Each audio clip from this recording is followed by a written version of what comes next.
എന്തായാലും വളരെ അനുഗ്രഹമാണ്. പക്ഷേ നമുക്ക് പറയാനുള്ളത് കുടുംബങ്ങൾ കുഞ്ഞുങ്ങളെ നല്ല രീതിയിൽ നോക്കുക, ശ്രദ്ധിക്കുക, അവരുടെ മാറ്റങ്ങൾ ശ്രദ്ധിക്കുക.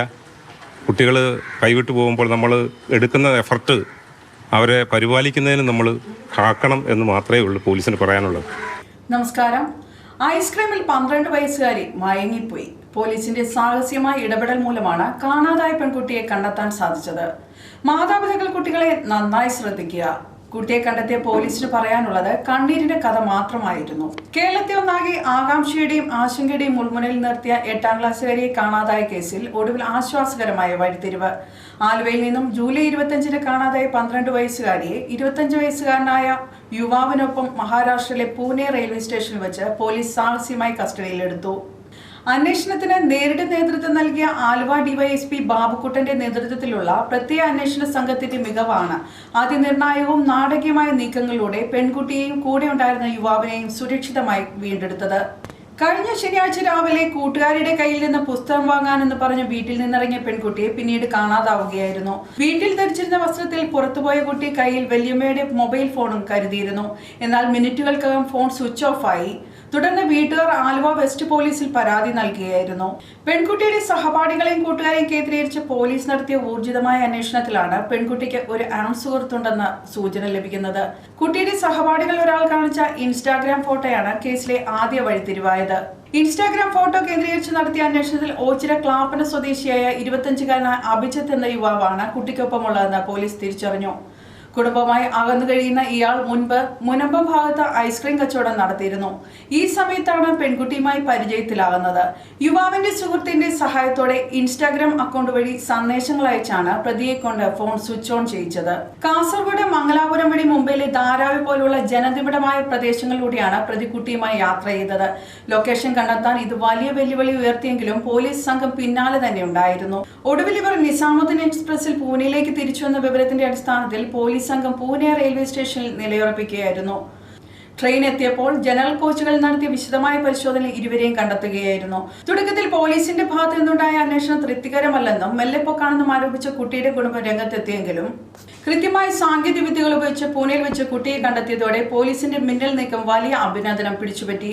കേസിലെ പ്രതിയായ അഭിജിത്തിനെ കസ്റ്റഡിയിലെടുത്ത് കേരളത്തിലേക്ക് കൊണ്ടുവന്നു. ഇയാളെ വിശദമായി ചോദ്യം ചെയ്ത ശേഷം പോക്സോ നിയമത്തിലെ വിവിധ വകുപ്പുകൾ ഉൾപ്പെടെ ചുമത്താനുള്ള നീക്കത്തിലാണ് പോലീസ് സംഘം. സംഭവത്തിൽ വികാരഭരിതനായാണ് ഡിവൈഎസ്പി ബാബുക്കുട്ടൻ മാധ്യമങ്ങളോട് പ്രതികരിച്ചത്. ലൊക്കേഷൻ കിട്ടി. അത് കഴിഞ്ഞ് പോലീസ് പാർട്ടി അവിടെ തന്നെ വെയിറ്റ് ചെയ്യാൻ പറഞ്ഞു. അടുത്തൊരു ടീം ഇവിടെ നമ്മൾ അറേഞ്ച് ചെയ്ത് വീണ്ടും വിട്ടു. അപ്പോഴത്തുള്ള ലൊക്കേഷനും, കാരണം നമുക്ക് എ ടൈപ്പ് ഒരു ലൊക്കേഷൻ കിട്ടിയിട്ട് പോലും അവിടെ നിന്ന് ട്രേസ് ചെയ്യാൻ പറ്റുന്നത് അത്രയ്ക്ക് ജനനിബിഡമായ സ്ഥലമാണ്. ധാന, അതുപോലെ ധാരാവി എന്നൊക്കെ പറഞ്ഞ സ്ഥലങ്ങൾ. എന്തായാലും നമ്മൾ അവിടുത്തെ ഓഫീസേഴ്സിനെ കോൺടാക്ട് ചെയ്തു, നമുക്ക് കിട്ടിയ ഇൻഫർമേഷൻ കൊടുത്തു. എന്നാലും രാത്രികാലങ്ങളിലൊന്നും അവരുടെ സഹായം വളരെ കുറവാണ്. എങ്കിൽ നമ്മുടെ ഇവിടുത്തെ കേരള പോലീസ് രാത്രിയിലൊക്കെ സെർച്ച് ചെയ്യുന്ന പോലൊന്നും അവരത്ര, എങ്കിലും അവരുടെ സഹായം നമ്മൾ അഭ്യർത്ഥിച്ചുകൊണ്ട് തന്നെ നീങ്ങി. പിന്നീട് നമുക്കൊരു മൂവ്മെൻറ്റ് കിട്ടിയത് ഒരു വാഹനത്തിൽ പോകുന്നതായിട്ട് കിട്ടി. പിന്നീട് ട്രെയിനായി.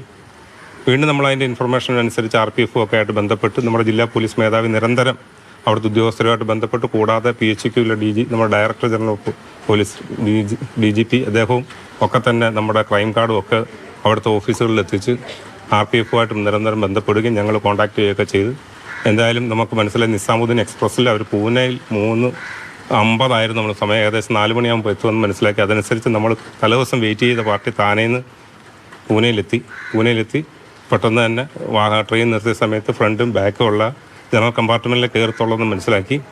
അങ്ങനെ കമ്പാർട്ട്മെൻറ്റ് പരിശോധിച്ച സമയത്താണ് കുട്ടികളെ നമുക്ക് കിട്ടിയത്. എന്തായാലും വളരെ അനുഗ്രഹമാണ്. പക്ഷേ നമുക്ക് പറയാനുള്ളത് കുടുംബങ്ങൾ കുഞ്ഞുങ്ങളെ നല്ല രീതിയിൽ നോക്കുക, ശ്രദ്ധിക്കുക, അവരുടെ മാറ്റങ്ങൾ ശ്രദ്ധിക്കുക.